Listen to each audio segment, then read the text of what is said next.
আমরা এমন এক বাংলাদেশ দেখতে চাই যেখানে মিসকিনদের, এতিমদের, বিধবাদের জিম্মা গ্রহণ করবে সরকার। প্রত্যেকটা এতিমের জিম্মা থাকবে সরকারের কাছে, বিধবাদের জিম্মা থাকবে সরকারের কাছে। যারা গরিব তাদের খাদ্যের ব্যবস্থা সরকার করবে, যারা কর্মহীন তাদের চলার টাকা সরকার যোগাবে, যারা অন্ধ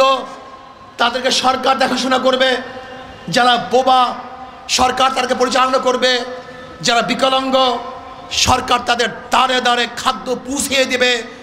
এরকম একটা দেশ দেখতে চাই, এরকম একটা সরকার আমরা দেখতে চাই, যেখানে থাকবে না চাঁদা, যেখানে থাকবে না গরিব, যেখানে থাকবে না বৈষম্য, যেখানে ব্যবসায়ীরা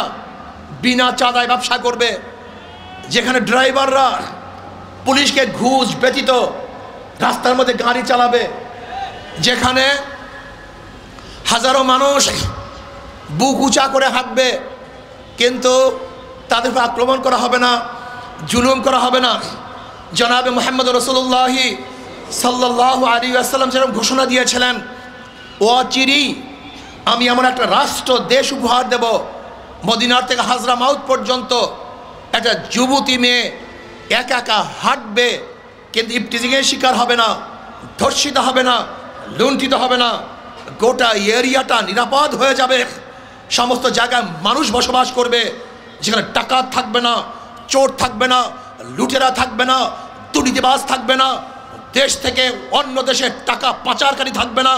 যেখানে থাকবে না ঘুষখোর, যেখানে থাকবে না ডাকাত, যেখানে থাকবে না খুনি, যেখানে থাকবে না ধর্ষক, যেখানে আমার ছোট বাচ্চারা মদক আসক্তি হবে না, যেখানে গাঁজার কোনো প্রচলন থাকবে না, থাকবে না ফেন্সিডিল, থাকবে না ইয়াবা।